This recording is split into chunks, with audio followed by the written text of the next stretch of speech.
Doesn't matter. Yeah, I lost a lot of videos though during that process. That I'm telling you right now, that Sometimes Good Things Happen video was like the end of my rope.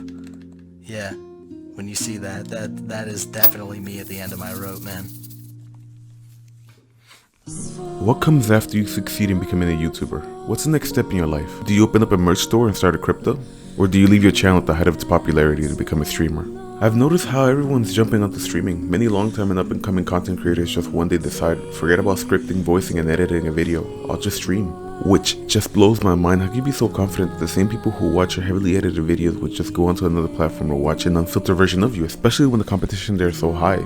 And the other members of that platform have had a longer time perfecting their craft. Has to be frightening. And I know it's not an easy transition, but there's an individual who not only moved to another form of entertainment, but has sacrificed his YouTube channel in order to do so. And I just want to talk about the man, the myth, the legend, Douchebag Chocolat, also known as Demolition D, and why he left YouTube. Like a dad leaving to buy cigarettes, he left without saying a word to his community, leaving many to wonder what happened to him. Did he just get bored talking about anime, or was the community that he made so toxic that he had to leave? Or maybe it was YouTube not paying him, especially because the content that he made wasn't really all that ad friendly, if you know what I mean. Even if you haven't watched many of his videos, you must have heard of Douchebag Chocolat, a man praised by many YouTubers all over the internet as one of the best anime YouTubers that ever graced the platform, who till this day is looked at fondly even though his last video was dropped 2 years ago on March 11, 2020. What would make someone at the height of the popularity stop uploading to his successful channel of over 300,000 subs? Well, looking into one of his live streams, he addressed many of the reasons why he just up and left YouTube. The first and biggest reason was the fandom he accidentally cultured on YouTube. Back in the early 2010s, there was a golden era of risque content where you were allowed to be as dark and as cynical as you wanted to be, without the worry of a banhammer coming in and taking your channel away. And that era was fine, maybe even great. We got some amazing channels like Filthy Frank, iDubbbz, and the early version of Michael Reeves. Like the wet pouch, pulsing, and it buried it. But the issue that comes with content creators that employ a dark sense of humor is usually the downfall doesn't come from YouTube himself, but by the rabid fanbase and strangers who don't understand the creator's sense of humor, sometimes taking it at face value, resulting in them getting heated and throwing vitriol at said creator. It happened to Filthy Frank, and unfortunately it also happened to Demolition D. I wouldn't blame anyone wanting to quit if the videos that they were making garnered toxic reaction from their fans and condemnation from your detractors. Better yet, I'll let the man himself explain it. It's stupid, man. People don't think about you as a person whenever you know, people see me and they're like, oh, you're not that big. Yep, I completely agree. I'm not that big. But people see me and they're like, oh, you're not that big. And people see you though, regardless of how big you am, as big as you are, and they don't see you as a person. They don't give a shit, man. People see me, they see the things I say, they see the things I do, and they don't think of me as a person. They just completely throw the feelings away, and they're just like, oh, I fucking hate this guy because he said this. And they don't think about anything that might be going on in that person's life. It's ridiculous. You don't think about stuff like that, and then I don't know. I'm like, what am I gonna do? What am I gonna make a fucking video about it? Ooh, my great aunt died, which she did. Ooh, I'm gonna make a video about how my great aunt died, so everyone can say, oh, Demolition D's crying about his dead shit like he did in that Sometimes Good Things Happen video. Remember that video? Go check out Sometimes Good Things Happen. There's tons of comments on that video that are just like, ooh, Demolition D wants wants people to feel for him. And it's like, man, you have no idea what happened during that time. That was like the hardest time of my life. And I confided in people, and then they're just like, Demolition D, take some pills with your alcohol. Why not, right? While I'm here on the subject of toxic relationships, another piece of the puzzle of his quasi-disappearance was his relationship with YouTube itself. If there was a record for getting your channel suspended and reinstated, it would most likely go to Douchebag Chocolat. He had his channel suspended 3 times, twice for copyright infringement, and the third one was mainly because his channel got mass reported. And each time his channel got wiped out of existence, he would make a video documenting his journey on recovering it, all still viewable on his secondary channel. And each ensuing video he made, you could hear him sound more and more tired of fighting, especially an uphill battle against YouTube. He did get his channels back, but losing and getting them back would clearly challenge any sane individual's mental state. And as a longtime subscriber, the only thing I would say is that sometimes Demo would add a few slightly risque pictures or videos. Back in the early 2010s when YouTube was refining their algorithm, and it was eliminating channels left and right, especially if they showed just a minuscule amount of skin. Unfortunately for Demo, he got caught up in the crossfire and would unfairly get dragged around as if he owed YouTube some money. Back when YouTube didn't understand where to match advertisers and content creators, everybody got paid an astronomical amount of cash. Back then, if your video did well, there was a popular belief that YouTube paid all their creators well. And that was true for the most part. Mystic Connexia, another anime YouTuber, was able to buy a mansion at the height of the channel's popularity. I tell you, before the first adpocalypse, YouTube was making it rain on its content creators. But as for Demo, it's not like, you know, one thing, if I made like a killing off of this, off of YouTube and stuff, like Ray William Johnson money, man, I wouldn't pretend like this at all. I would completely, believe me when I say, I would lie straight up. I would say, I love YouTube. I love having 265,000 subscribers. I love it. I love making my videos, but I hardly make anything off you guys. he would be getting paid in imaginary money, and that alone I imagine is a massive deterrent. A spirit breaker, if you will. Imagine spending hours if not days writing, voicing, and editing a video only for YouTube to not only wave cash in front of you but also punish you because you went slightly outside of what's considered socially acceptable.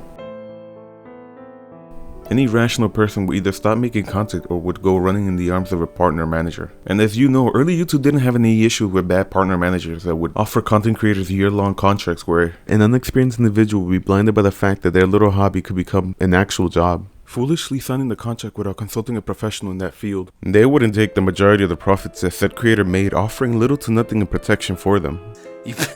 Like, hardly anything at all. It's not worth it. I signed up with a really shitty contract with my partner on YouTube, and Twitch is even worse. Like, I make fucking pocket change.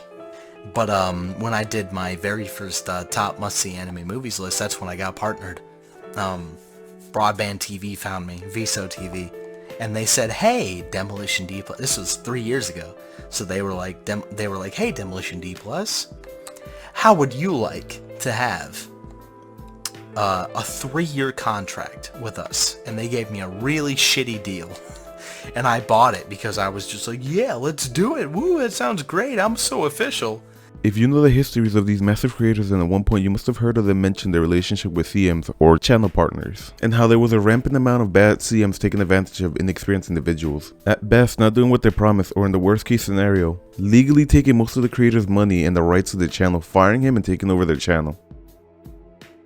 But as messed up as it all sounds, he still cared for his fans. Even when the partner managers were basically financially bending him over, he didn't take money from his fans. Money with Twitch, and there are certain aspects of Twitch and YouTube I do not partake in because I see it and I don't know, I feel like it's exploitation. Like, I don't have a donate button and stuff like that just because I think it's silly.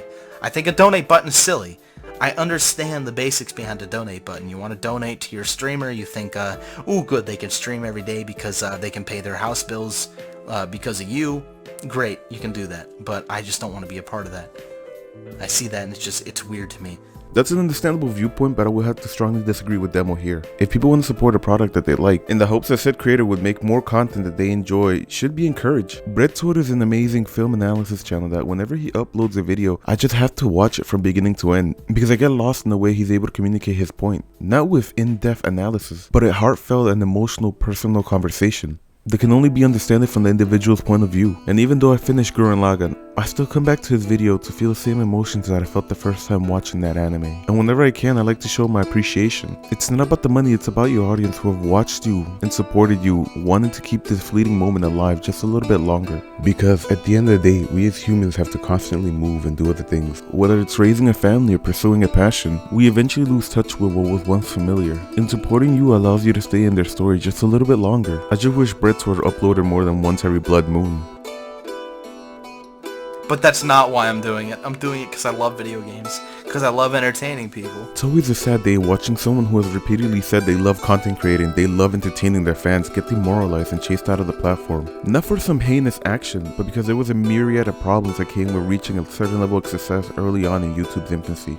And unfortunately, as time progressed, it became increasingly more difficult making any videos that had a slightly darker tone to them, becoming a liability rather than a way to express yourself. But as the years went on and his fan base grew, It attracted a lot of smooth-brained individuals. It didn't matter how well he explained himself. In his comment section, you could see some nice comments, but there was a lot of people who lacked cognitive thinking. If something didn't fit an individual's viewpoint, then their mind's already made up and is immediately offended, taking it as some sort of hostile action against them. I just want to say most of what I wrote and said come from old recorded streams and my observation of his channels over the years.